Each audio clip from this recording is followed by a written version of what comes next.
Welcome to more content from the Noble Q, and this time I have a World of Tanks replay for you.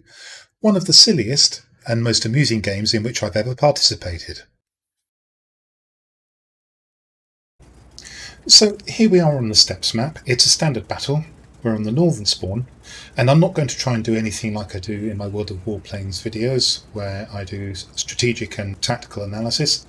I leave that to good players of this game. I play World of Tanks strictly for fun. Fun, I hear you cry, in World of Tanks? Well, sometimes it does happen. So, I'm in the Skorpion G. I'm not really fussed about the order of battle, although it is a tier 9 battle as you can see. I'm simply going to set up in a standard position at the back, and I'm going to try to snipe things. So there's a rock with some trees here, which is beloved of TD players, and that's where I'm going. I didn't mean to knock that tree down, but fortunately it's behind a rock. With a bit of luck I won't get blind fired. Can't be seen by the ELC 90 built in behind the rock. I'm looking to see if there are any trees that are going to fall down on the opposing hill, because that's a dead giveaway that people are trying to create cover for themselves. In this case it doesn't happen. So I can break out my thermos and my sandwiches and have a picnic. The T-30 lumbers into position and he spots a Type 59. And I plant a shot into it.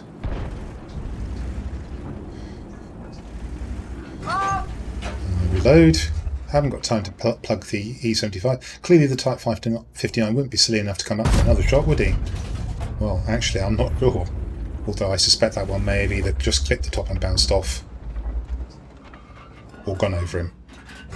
Again, the E75 is lucky enough to roll into cover before I reload. The Type 59 decides he's going to perhaps peek. I think about shooting the heavy, and then a guard just rolls out in front of me from an advanced position, and I have time to break down. And now the silliness has begun. If you look over to the left, you'll see an Object 777 has rolled all the way to our end of the map in amongst our team. This is madness. Well, I can't refuse an invitation like that, so I go around and plug him. And I should think at least half my team think they should do the same. Here comes the Shah Future 4. I go around, he's nearly lost all his health. I didn't intend to track him there, but I did. And unsurprisingly I pick up a very small amount of tracking damage. Well, that was mad. Oh well, time to go back to my pick spot.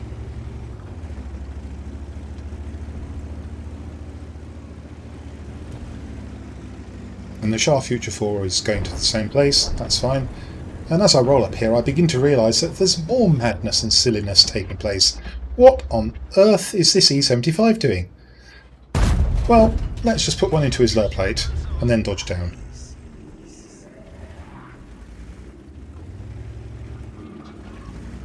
Wait for the reload, wait for myself to get unspotted.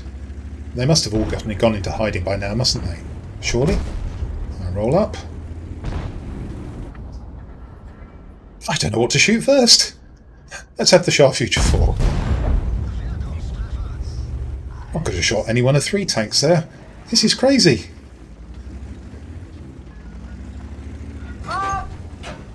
The Shah Future 4 rolls into the position I was, so I decide to go to the other end of the rock. The E75 obligingly decides he's going to roll towards us. I come around the corner, aim carefully. That's another one into the lower plate. And there's another E75 behind him. I'm not sure actually which E75s I've been shooting.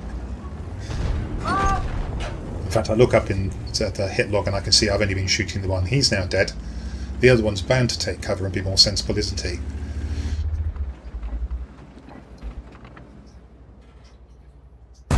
Well, that'll be a no then. And that's one into the lower plate of the second E75. Any more for any more? I mean, perhaps the tanks on this flank have seen that they've completely lost the other flank and they're just throwing themselves into the game in the hope of getting a bit of damage before what looks like an inevitable defeat. What on earth is the Shah Future 4 doing? He's just seen the Object 777 die with this manoeuvre. I get some assistance. I'm laughing so hard by now I can't even get into place for a shot. I roll up again. The Shah Future 4 goes for the 75. I hang back for a moment or two, assessing the situation, probably longer than I needed to. The T-30 is no threat to me. There's probably nothing on the hill. The Shah Future 4 that's retreating at the back is no threat to me, and I decide to advance. But our Shah Future 4 has got the situation well in hand. The E-75 is not going to survive his attack. I head towards it just in case, and then I head towards the T-30, who turns out to be facing me, but must have fired. All was very kind, because as I come over the ridge and present myself for shooting, he just waves his gun at me. And I have time to line him up, even though I had to actually wait until I could get my gun to bear on him. I'm sure he could have shot me at least twice there if he'd wanted to. It's now 13-3. I head towards what would usually be the enemy hill. The silliness must have finished by now, I guess. So I continue to play sensibly. There's the Shah Future 4, being assaulted by a number of tanks. I begin to climb. I haven't got any great expectations of getting a shot into him. The Skorpion dies at the back. And no, there's more silliness. The Shah Future 4 runs right out in front of me. I set him on fire, fortunately. He gets tracked. And amazingly, I finish him off with a ram. And that's one of the funniest and silliest games of World of Tanks I've ever played.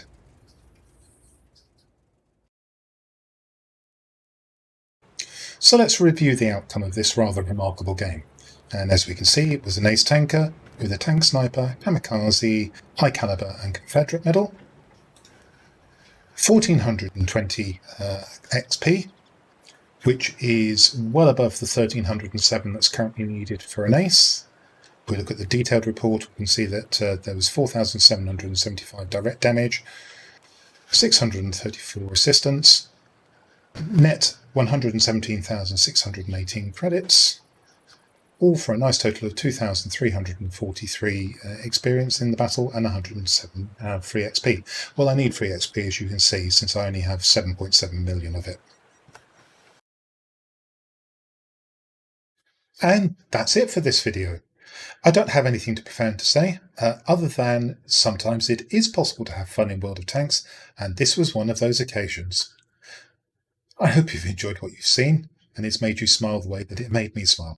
And I hope that you'll be encouraged to come back and see more of my future content. But until then, this is the Noble Q signing out.